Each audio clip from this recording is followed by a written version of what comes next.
Hi, welcome back to the Trail Manners Podcast, Singletrack Session number 91, back in good old Utah.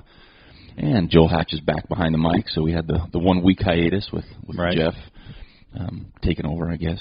He was pretty aggressive. No, just kidding, Jeff. But yeah, it was a lot of fun.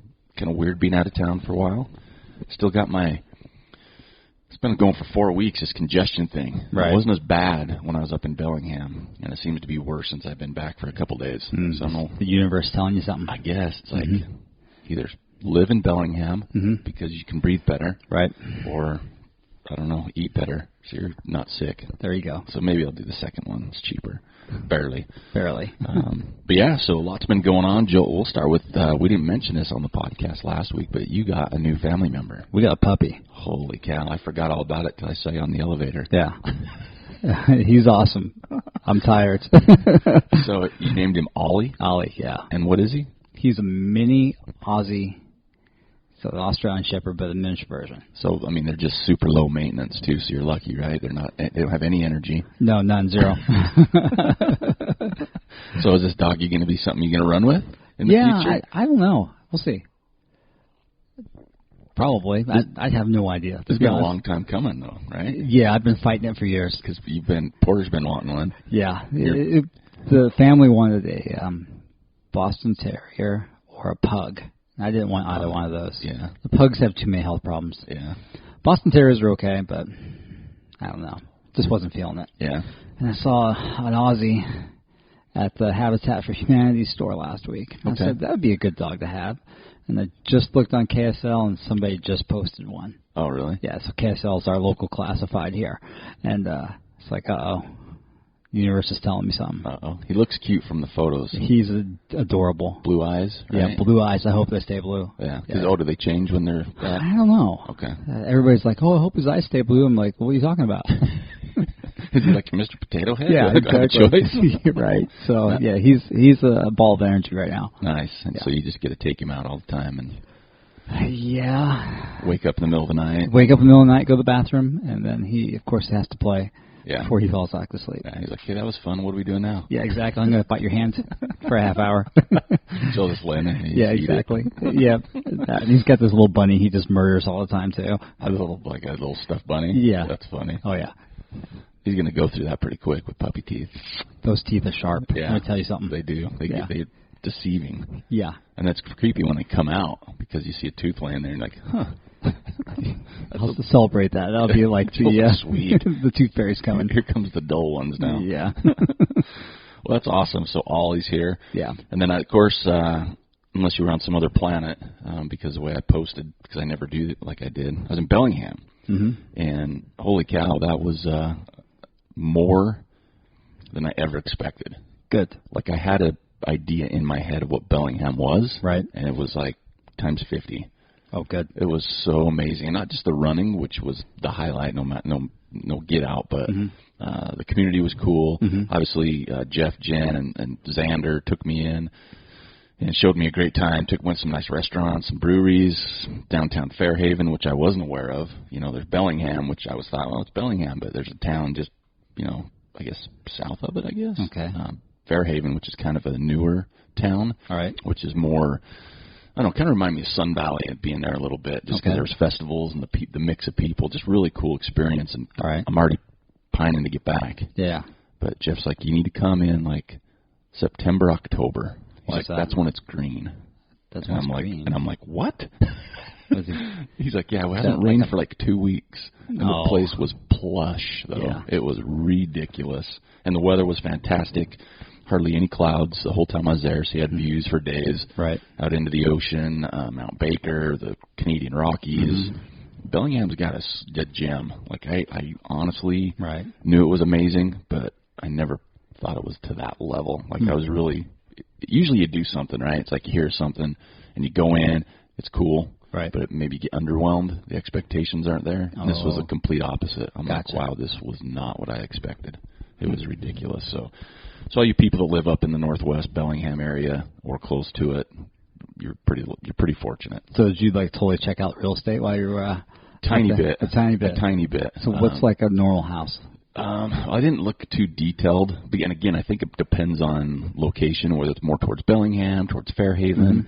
But it's pretty pricey. It's more expensive home-wise where I was looking. Like my home here would probably almost sell for double there for up a house. Oh, really? Yeah. It was same type of home?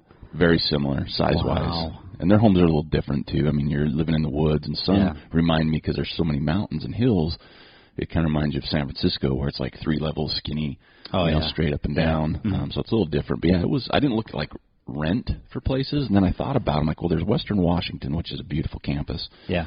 So it's like they got to have some decent priced rentals at least, right? Like apartment-wise. Right. But home-wise, I didn't really see a whole lot that I could have pulled the trigger on and go, I could live there. Sure. You know, there was, it's amazing, but it would take a lot for me to move up there. Like I'd have to have a brewery say, you know what, we'll give you 50% of our brewery just for living here. I'd be like, okay, I could probably afford this now. Right. But the incentives weren't there for me. Not yet. But still working on that deal. Yeah, it was stunning, and again, hands down, and this is hard to say, the best place I've ever run. Cool. Ever. Like, it's my thing, though, right? That's your jam right now. You know, because I'm talking with Jeff Hart, and he's a desert guy. Yeah. And I know people like their own types of mountains and scenery, and I love it where I'm at. I mean, this is easily where I need to be. Right. Then we have different mountains. You know, they're rugged, they're different. But I just was blown away. Right. Like, this is the most beautiful, plush. The weather's great. It can be super sunny, and you can't see the sun because you got canopy cover. Yeah. So for me, not loving heat, right, doesn't get super duper cold. No rattlesnakes either. Oh my gosh. Right. So I kept telling Jeff, he's like, yeah. I'm like, if it's a stick, it's a stick. Yeah. And they have a whole bunch of those from logging, those big metal cables from pulling trees. They're just everywhere. Like when they used to log, I guess if they'd break or something, they just leave them. So they've been there 50 years. Yeah. But so if you see one of those, that's what it is. I'm like, if those were in Utah, it'd probably be a snake. Freak out all the time thinking it was a snake. And then I'm looking at photos on Instagram, and people are posting rattlesnake photos everywhere. Yeah. And I'm like, nah, they don't have ticks. Oh, that's strange. Yeah, no rattlesnakes. Obviously, there's mountain lions on some level. Come on now. What about that one that ate that We talked about that last week, and I was there. I got there, and my boss picked me up at the airport, and first thing he started talking, did you hear about it? And I'm like, I haven't yet. And he's telling me, and I'm like, oh, my gosh. Terrible. But, yeah, it just didn't seem, it's more technical than I thought. Okay. Because there's lots of routes, and the trails, like we're used to running here, and there's a lot of sections of Bonneville Shoreline, which we do a lot, but a lot of sections here, like our roads, you can get a lot of straight sections, right? Whether you're up at, I don't know where Wheeler, Lewis, Skyline, there's a lot of straight, their trails aren't real straight, man. No. It's windy, so it's awesome. You're slaloming everything. Gotcha. And we hit part of the Chuckanut course, and which was ironic and I've heard this, but the Chuckanut 50K race isn't really on a lot of the good trails. Right. And why is that? Can they not? Is it like a wilderness issue? I can't answer that. And I asked Jeff and Chandler, a gentleman I met there too from Texas, which he was great to run with. But I asked them, I said, when there's a race here, because we ran on the Fragrance Lake course a little bit. Right. I said, how well marked are these trails? Because there is, it's a zillion trails. And they're like trailheads are marked. On this one mountain, Jeff's like, yeah, you could probably get a 50-mile run in just right here and park in the same parking lot. It's just, and be on different trails. There's just so many of them. Right. So I don't know if it's a combination of, permitting, because there's so many people that use the trails. True. A lot of mountain bikers up there. Yeah. I don't know if it's, because the trail seems to be on the same area, so if it's owned by, say, the Forest Service, for example, all of them are. So I don't know why it is. I don't know if it's just traditional. Yeah. And I think it could be history, because I'm sure all those trails weren't there when this course started. Right. Because Jeff's like, you could have a map of these trails, but because people come in and log, they reroute trails. So you could have a map, and the map could be wrong. Oh. Because they reroute trails for logging. That's crazy. Because there's a mountain bike community that just kills it up there with trails. It's something I've never seen before. So how close are the trails to the community? Like us? Oh, yeah. Easy. 5-10 minutes if that drive to the trailhead? Or walk. Like Jeff's like half a mile to the mountain where he could get 50 miles of trails. Oh. I mean, you could live right at the trailhead, just like we have at 22nd. Right. But yeah, you're there. There's so many sections of trails too. Gotcha. It's not. It's like, here's this mountain. That's all our trails. It's all over the place. And we did point to points where we parked one car on one side of the mountain and one car on the other side, and the drive to drop off a car was 10 minutes. Gotcha. But yet we ran 30 miles. Yeah. So it was or 20 miles. Excuse me. Yeah, it's amazing. I think a lot of people could learn from how they do their trail system. Yeah. How well marked they are. But I think the thing, and I kept asking, who maintains these? Mm-hmm. Because it's so green. Mm-hmm. Like if we had trails like that, it'd just be brush everywhere. Right. Because the way ours grow. But we never really see people maintaining them, but they're always maintained. And a lot of it is like, same thing, adopted trail programs. Yeah. Mountain bikers are real big up there. Gotcha. But yeah, we ran on a Saturday. We did 18 miles, so I'll round up to 20. We did the Saturday run, beautiful day. We were out there for 5 hours because I had the tourists with them. Right. Taking pictures of everything you could think of. Yeah. And we didn't run into that many people. Nice. And it was just because there's so many trails. Yeah. And that was amazing. So hats off to people up there, Jeff and his family for housing me, but I want to get a group of people and get a VRBO and go back. That sounds like fun. Because, they close down the street. There's a festival one night. Mm-hmm. The breweries are all outside, and you can take your dog. They have a playground at one brewery, so your kids can go up and down the slide, and you're sitting back on the Adirondack drinking a beer. Perfect. Sounds like my type of place. It is, and they have a great ice cream shop that I went to maybe twice. Worse. I went to once or twice. Yeah, but it's just fun. It's a great place, and I know if you live there, you might have other thoughts on it, right? Because I'm the tourist guy and there's stuff going on. But even Jeff was like, I'm glad you came up because we got to do other things we've never done before. Yeah. Like we went to different restaurants and they're used to going to. Yeah, and they were kind of enjoying that. So anyway, long story short, Bellingham is ridiculous. Yeah. And then I grabbed the Bellingham visitor guide, and there's on the covers Chrissy with her dog. Yeah, Chrissy Mel. Yeah. And it's like, hey, this town's cool. Yeah. All right, I get it. It was a lot of fun. And, can't wait to get back. But, I'd love to take a big group up there and do it. So I got to start recycling cans so I can afford to get up there. Yeah. Let's see. Let's get into it. Let's see. There was a big race this past weekend, Zegama, which is kind of one of the big ones over there. And over there, Spain. Well, it's not here. It's over there. There's a song like that. Yeah. Old song. Over there. The women's side, Ida Nilsson won 4:38 from Sweden. Yeah, she's crushed that. Laura Orgu, 4:45 from Spain, so 7 minutes behind. And then Ruth Croft, 4:48, so only 3 minutes behind second from New Zealand. Yeah. On the men's side, it's pretty cool seeing the photos of the crossing the finish line with that, too. Not that the women's weren't, don't get me wrong, but the men one just seemed obviously to be everywhere first. Remy Bonnet, 3:53 from Switzerland. And this is going to be where it gets interesting for me. So name-wise? It's not even close to going to be close. The second place was from Norway. And I believe this gentleman had won it a couple times already. Stian Engermund. Oh, nice. 3:55. The last one, his name's Bart. He's from Poland. There you go. Close enough. Well, his first name's Bart, so Bartlomiej. Yeah. So I'm going to try it, Bart Lumij.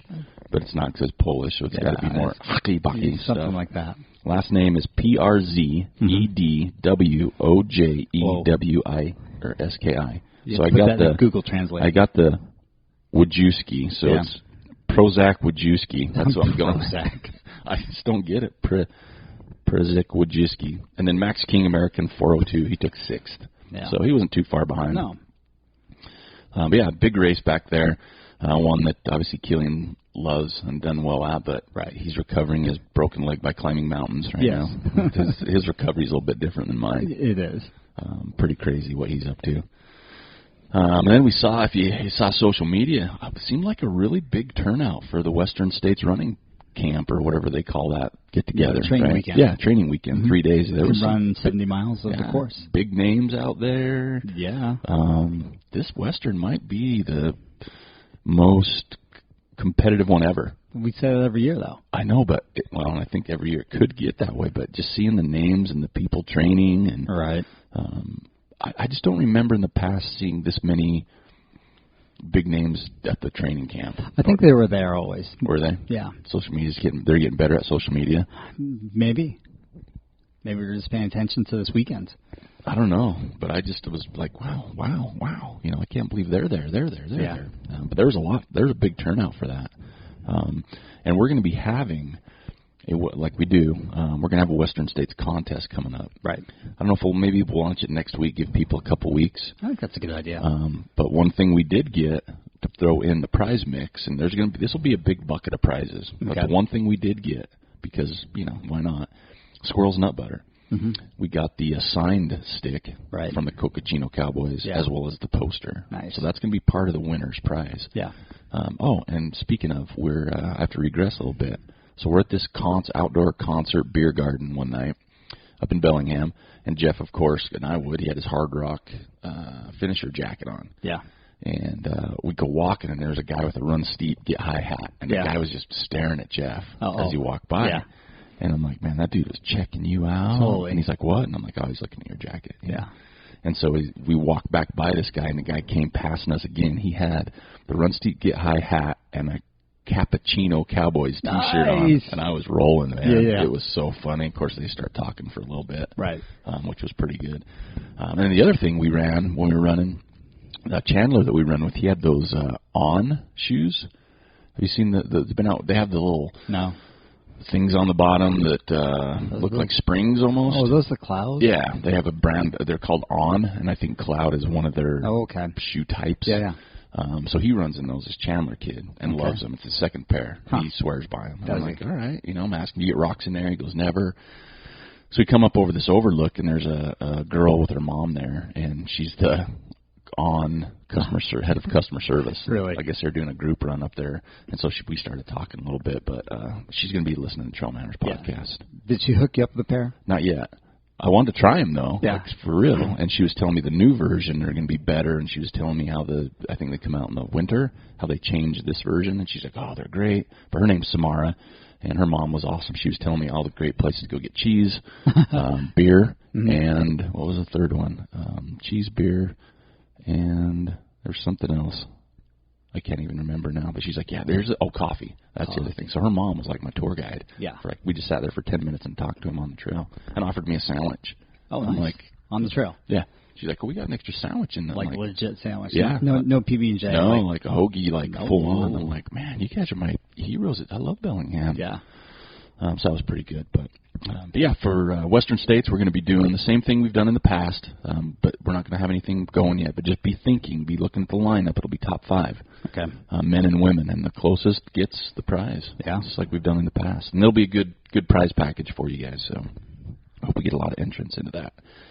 Did you see all the memes that people were posting on? Yeah, they're funny. Oh my gosh, there were some good ones. And again, I mentioned this last week. I love seeing people that we're not used to seeing post, like names. I'm like, I haven't seen this individual. I think Camille Herron posted. She did. I was really surprised. I was like, you go get it, girl. I was in the car with Jeff, and I was scanning. I don't know where we were going, but I was scanning down, and I saw it, and I looked at Jeff. I said, oh, yeah, we're arriving. Yeah. And he's like, what? And I told him, and he started laughing. That was so random. Yeah, Camille Herron. And she so posted, strange too. That she posted on that. Yeah, of everything, right? But, hey, she posted, right? Go for it. Yeah, keep going. Bring your friends. Yeah.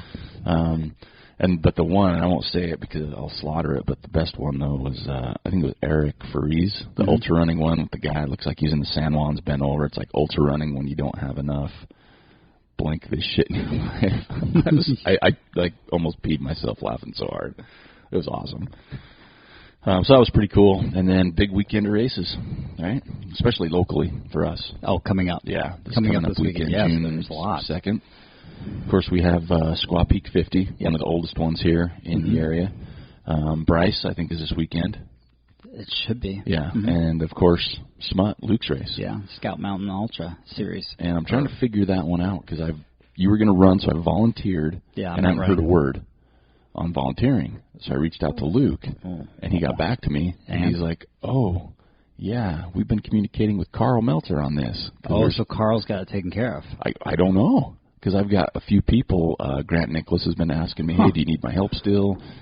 Stacy Barker. And I'm like, I was thinking about going up. Yeah. But if Karl's got it. Well, I emailed asking that question, does he have enough people? Right. And I haven't heard back yet. Because then Luke's guy, Dwight, that does the aid station, goes, I don't know how to slip through the cracks, but he'll have all the stuff and this and that. And I'm like, well, if he's got enough people, I may not go up there. I might not either then, because I don't want to take the puppy.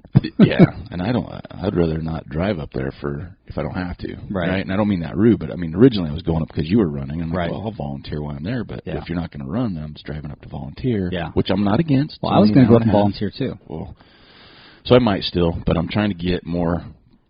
It's only mile 5 of the 100, so I can't imagine being too busy anyway. No, definitely not. But just handing out water at that point. Yeah, but if I can get away with it, I may not go up and try and get some running in this weekend. Yeah, that's important. Yeah, because we did like 30 miles last week in 3 days, and that was pretty good for me. Yeah, I was like, that's a way to taper up there. The way we have to think about this is we have a 5-week window and then a 4-week window before the Ute. Yeah, and I've got the Beaverhead 100K in that 4-week window. Right, it scares me a little bit still, because we know what that's like already. So, yeah, I need to get some running in for sure.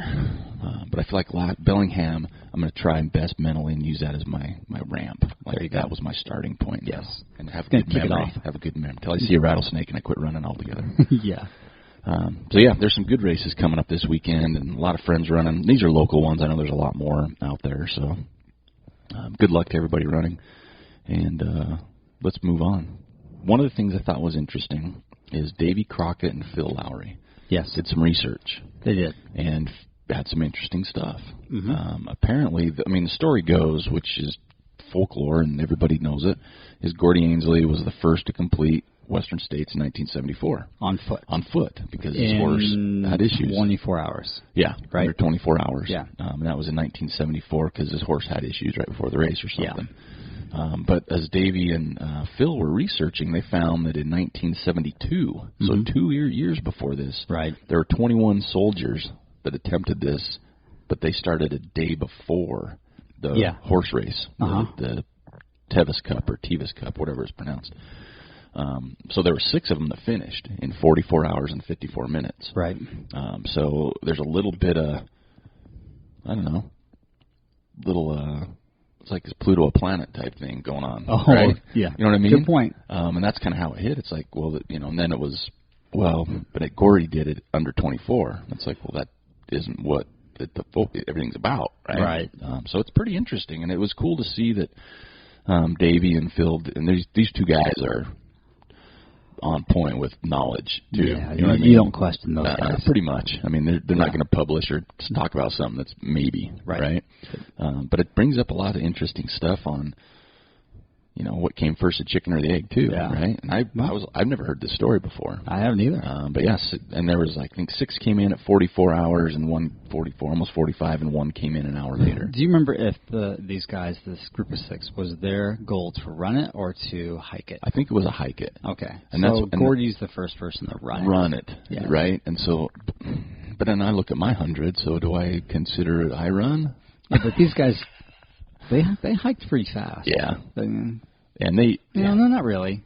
44 hours. But you got to remember, too, and this is how I kind of look, even with Gordy's 100, you look at it and think, I bet these guys had boots on. They did. So, they had pants probably. Yeah, they're probably carrying heavy packs. It's just a whole different game. Yeah, so they hiked it. Yeah, I'm sure they hiked it, and they had a horse. They set the precedent for his success, I think. And I think they had a horse, if I remember. There's an article. I think there was a horse that was packing supplies. Yeah, basically a moving expedition. Yeah.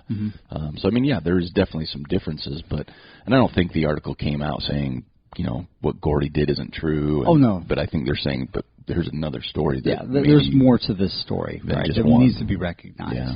And then more people start popping out saying stuff about Leadville. They're saying, a lot of people think Leadville's history is what it is, but there's people that came before. Oh, for sure.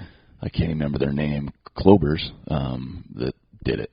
And the Clovers are the ones that are I don't know. It's just one of those history, what we kept track of, what did the walls what the cave drawings on the wall say before we got there. But it's definitely interesting to kind of see all that information. But my funnest one this week, where I lost a good chunk of my day, is Mr. Speed Goat, Karl Meltzer. Right. So he posted something, and I'll read word for word. And this was on the Twitter. This was on the tweeter. Yeah. He said, such a bummer to see faster runners using pacers at Western States.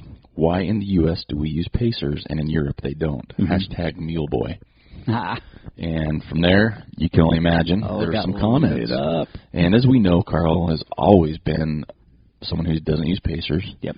And he's not the first time he said this. Right. First time he's kind of called, I think, Western specifically. Well, yeah, that's good. But yeah, some of the comments are, I was surprised to see how many people agreed. Right. A lot of people I agree. Good. But there's a lot of them, like you could see someone from Europe, like, I always thought the same about races in America. I feel it's the same principle of taking enhancements.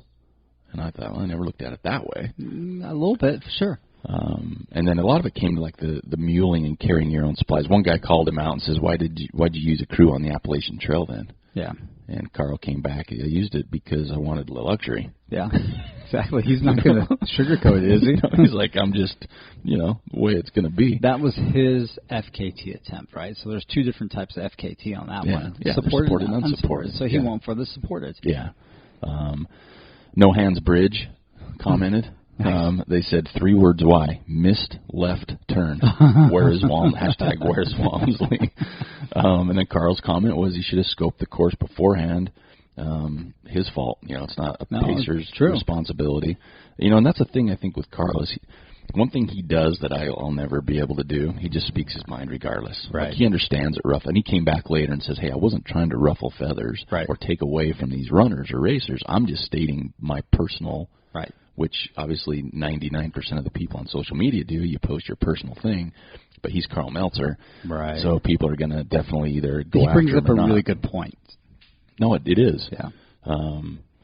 And except here's a good one. It says, this year, this is a comment from someone on here, all the pacers are racing. I bet the Cocachino Cowboy Pack run this thing like a road marathon, bringing over those tactics in addition to their pacers. Yeah, no. We'll change the typical strung-out top 10 we're used to seeing. And Karl said, it'd be awesome to watch all these guys race. Pacers or not. I mean, he's not like saying this sucks. He says, I'll just need a 2-hour head start so I can see them pass me at Forest Hill. Good point. We'll see the carnage. So, and again, Karl understands he's not the fastest one in this race. Not anymore. Right? He's not technically known for that. And they talk about some races, like Run Rabbit doesn't allow pacers in the hare division. Oh. And Karl's like, yeah, it's the best rule ever. Yeah. Tortoises, yeah, you can, but they no, if you're running the fast, the hare, pacers are allowed. I agree. I think Western State needs to revisit this. Oh, and then someone posted, there's a good one. Are you winging about it because Francois Dehane, Frank as we call him, is getting Ryan Sands as his pacer? Oh, that is unfair. Or is it just jealousy? And Karl's like, jealousy? Me jealous? Hardly. I'm not running against Francois. Right. And Karl's made that known. He goes, I'm running against the clock. Yeah, he's running against the age group is what he's after. Yeah, he's like, I'm not running to win. And then someone asked him, are you using one? He's like, no. And he's like, well, do you think even Western States is a proper mountain race? And he didn't comment on that one. Right. Yeah, I mean, and one guy was like kind of ripping him, saying, why do you have to, poop on all the runners doing this? And he's like, that's not what I'm saying. Yeah, exactly. He's just stating a point because, pacers are different. Well, what'd that Steeltown runner say? Steeltown runner, not out of competition testing, they don't. So Karl just says, in my opinion, we can worry about runners using PEDs, but it's hard to bust them all. Mm-hmm. Would be pretty easy to bust someone using a pacer. I don't care if others use pacers, go for it. Western States has a D testing, so that's covered in theory. And Steeltown runner said, not out of competition testing, they don't. Right. If they want better and higher quality testing, they should join USATF. That certainly comes with baggage, but the testing would be far superior. Oh. So it's more. So it kind of started going into that realm of PEDs. Yep. I guess so. Using a pacer is kind of like using a PED for, especially those fast people. Douchebag Ultra commented, we cherry pick advantages to bitch about. Pacers, PEDs, poles, weed, crew sponsors, living at altitude. Wait, did someone say weed? Mm-hmm. How about if it's within the race rules, it's okay? And I think, again, Karl's like, I'm not saying, that it's not okay, or if the person wins, shouldn't win. He's just saying, I'm surprised, and it's unfortunate. Right. In his mind. Let's talk about it. Yeah. But now, if you have time, go over to Karl's Twitter page and find it. Long. Oh, it goes on forever. Even elites need a friend. And I mean, it just does. It goes on forever. I mean, people keep posting. And the good thing is, I mean, it doesn't get spin too far out of control. Like, just flat out trolls aren't necessarily on there. And I like that Karl tries to address as many as he can. Yeah, that's cool. Especially the ones calling him out. Yeah. And then he comes back in his last one. He says, "No pacer chat always ruffles feathers. Sorry, folks. It was a random tweet. No negativity intended." Right. Hashtag I run alone. But I mean, it gives a good point, and we've talked about it on the show. In fact, I talked to Jeff Hart this weekend. His best race, 100-mile he ran, was no pace, no crew. Right. Because he's like, I never had to worry about anything. Yep. And I'm like, yeah, that's why me and Joel talk about it, is just kind of, so we're kind of curious, like people out there, kind of what your thoughts are on pacers. I mean, here's my thing. If it's not illegal on any race and you want to do it, I think, well, it's there for a reason. Yeah. Right? Exactly. But saying that, I think it's also interesting to see, like say, Karl, who doesn't use pacers, do what he does. Right. Because I'll tell you flat out, I know for a fact at least one of my hundreds, if I didn't have pacers, I would not have finished the race. Like, I would not have, right? You definitely would not have finished that race. I wouldn't have finished it. Yeah. And is that good or bad? Well, right. I still finished. I feel good about it. Mm-hmm. And it's not, I look back and say, I was weak. I wouldn't have finished without my friends. Joel and Debbie were the ones there that year. But I'm also going, but I run with Joel a lot. Trail running for me is not, it's friends. Right. So I don't look at it as tarnished. Right. Right? No. I mean, there's no asterisk by my name somewhere. But I still do want to try a no pace, no crew, which is probably going to happen at the Ute. Yeah. You know what I mean? Yeah. Well, yeah. Definitely no pace. Yeah. Crew is questionable. Yeah. We might have somebody come down crew. Oh, that would be fun. Mm-hmm. But yeah, I don't know. I could see what Karl's saying with the elite runners. Yeah, for those guys, no pacers for sure at Western States. It would be fun to see, for sure, but it's not in the rules, and so they're going to take every advantage they can get. I'd like to see that. That's because you get enough help at those aid stations. Well, and let me say this, could you imagine, because we've seen, like, video footage whenever they're, like, the top 5 late in a race, right? They're spread out still, or there's a couple that are holding hands type thing. Yeah. So now throw in the Cocochino Cowboys, so 5. Yeah. They're going to be near the front. Yep. Now they've got 5 pacers. There's 10 people, plus the other. I mean, it's going to be more crowded on the trail. Oh, for sure. Maybe a little bit this more. year it's going to be way crowded on the trail. Yeah, up front. Just more media.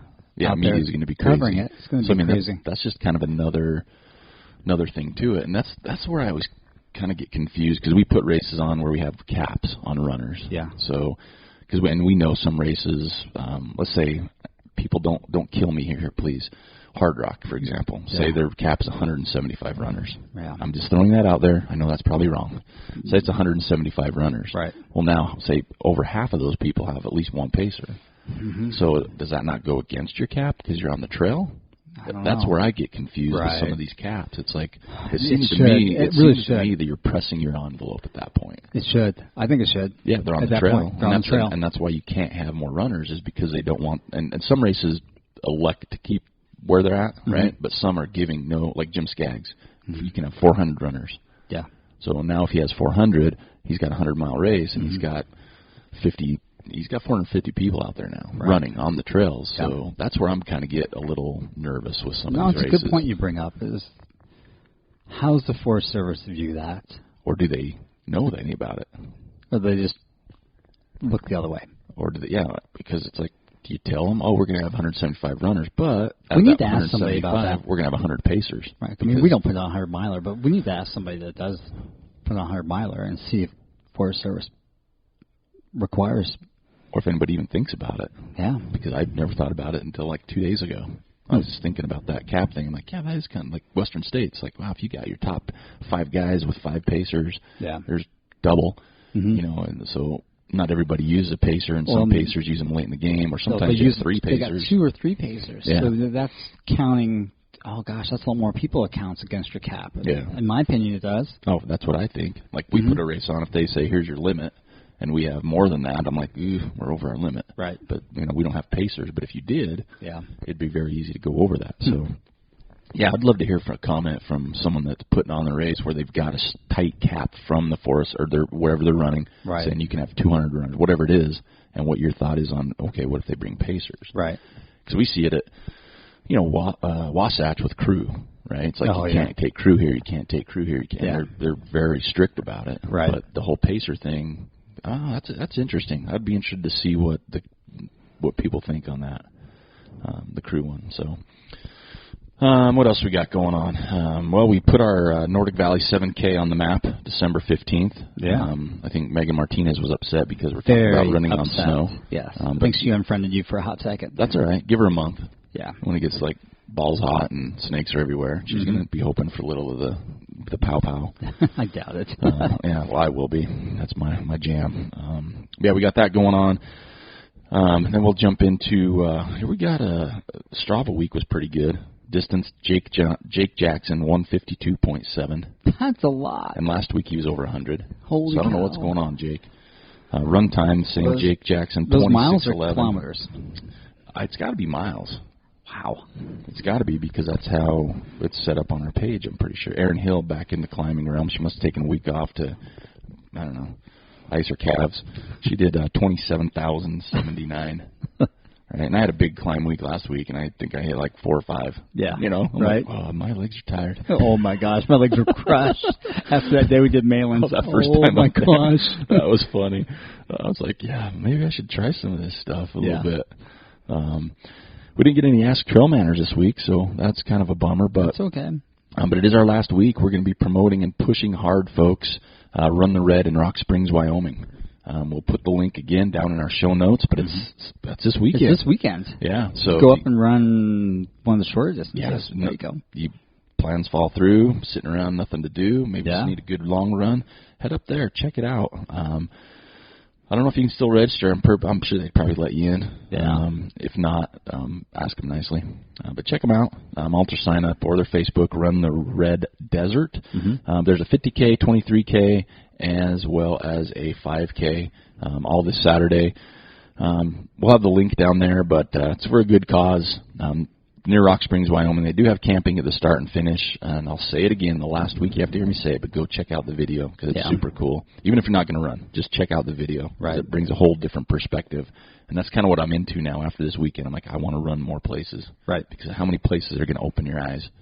And this could be one of them, right? We need to go run like Blanche or something like that this weekend. I'm in. I've never done that. I haven't either. And as long as we don't go with anybody fast. Okay. My back tightened up pretty hard last week. Yeah. I got worked over good yesterday, but and then my face went numb. Tingly. So Nate was working on a nerve yesterday. Really? Yeah. He's like, stroke? What's going on? He asked me. He goes, "Were you worried about a heart attack?" I'm like, "I wasn't worried about it." I'm like, if it hits me, I can rest. You know? Now you're talking about it. I am worried about it. But yeah, it's a cool race.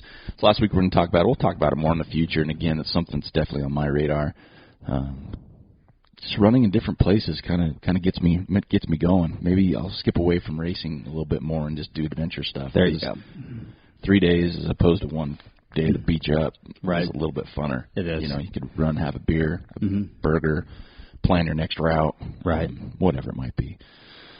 Okay, Woody Footies. Man, I wish it wasn't my week this week. Oh, there were good ones. It was crazy good this week. And again, thank you for first-time posters. Yes. That's my favorite.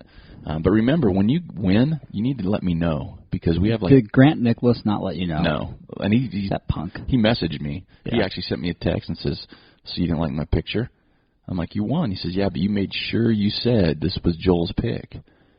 Because I did last week. Like, it was Joel's pick, and and I'm like, "No, it was." I just wanted people to know it was Joel's turn. Yeah. Because I don't want to take the heat. Right. If someone thinks he had a better picture, I want Joel to be blamed. Yeah. Right. So there was a couple good ones last week. Oh, there was some really good ones. I had 3. And then I kept scrolling. I was like, oh, that's right. Grant posted this one that I really liked. Snow King. Yeah, from Snow King. Yeah, but he said he'd take me for a tour up there sometime. Oh, man. I can't wait to go up there and run. I've never run in the Jackson area, period. So much fun. But this week was very hard. Very, very difficult because there were some really good ones. So if you didn't win, keep them coming. Keep trying. Because it just takes something to catch my eye sometimes, right? How many more weeks do we have of free hats, do you know? Minimum 10. Oh, man, only 10 more tries. Yeah, and that's we might have a couple more for people there's people that haven't claimed their hat. True. And we'll just keep it going forward. And if they come late and say, "Oh, I didn't claim my hat in April," it's like, we're out. You know what I mean? I guess we could do that, right? Yeah. I'm going to keep rolling forward till they're gone because I don't have a very big place to live, and they take up space. I got plenty of hats in my basement. Yeah, I do. Just not the Woody Footy one. I don't care. We'll still give them away. But yeah, this week's winner was a picture from Missoula, so up in Montana.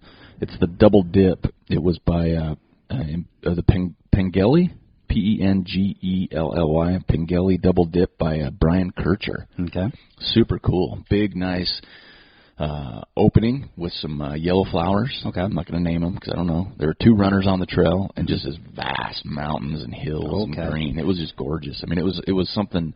And I look sometimes at these pictures that I see. I'm like, would you put that on your wall? Yeah. Or do I want to be there right now? Yeah. Both answers on that were yes. I mean, there was a second place was from Bellingham. A guy by the name of Aric Manning had a really cool picture in Bellingham. Yes. Took second, but it wasn't framed properly because he's not a very good photographer. It's all about perspective. And like I told Jeff, I'm like, Bellingham people are disqualified from this competition because you could like sneeze or drop your phone and take a better photo than I'm going to take half the time. So it's pretty sweet. But yeah, Bryan Kercher, email manners@trailmanners.com. Get me your address and we'll get your Woody Footy hat out. I apologize, I was out of town last week, so there was one order that hadn't gone out yet. That'll go out today, so sorry about that. I don't really think we have a whole lot more to go. One thing we did get, and we haven't talked about it for a while because that's just we don't do it, but we do have a donate button on our website for people that want to donate to the cause. Somebody should test it out to see if it still works. Yeah, because it's been a while. But it just kind of helps us do what we do. We don't ask for funds like we probably should. But there's a donate button there if anyone wants to donate to the cause, keep things rolling. We are looking at some new swag. In fact, I do have a couple pieces that'll arrive today. Oh, good. I'm not going to say what they are, but I will post a photo and hopefully. Are you going to wear them? It's not something you can wear. Oh, no? It's not the tank? Oh, no. We haven't done anything there yet. I thought you got some samples of the tank. It's the picture I sent you. It has a logo on it. Oh, yeah. That's not, yeah. Yeah, there's a couple of wearable. Those. It's not wearable. Well, somebody could probably figure it out. Right. Last thing I want to talk about, because we have the microphones, is we're about 2 weeks out from the World Cup. And I will be doing coverage of the World Cup on this podcast. It won't be in-depth, but we will have some results or different things because as we have found over our travels, surprisingly, there are many soccer players that run trails. Yeah, imagine that. Every time we talk to somebody, I played soccer. I'm like, what the hell? I watched that final between Liverpool and Real. Oh, yeah, the Champions League. Liverpool's lucky they got out. Alive? Yes. I mean, they barely got out alive.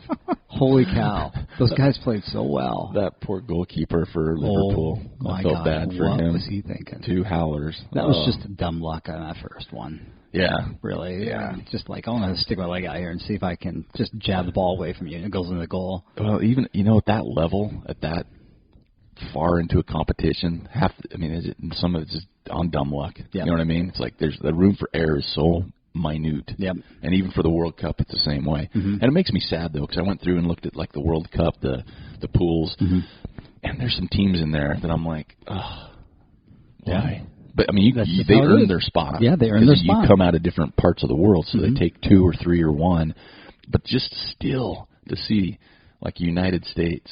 Not there. Not there. I think, and forgive me, I haven't studied everything. I don't think Holland's there. There's a couple big name countries that didn't make it out of their group, but to not see the United States there, it still stings. It does, because they got what they deserve. You don't qualify, you don't go. Yeah.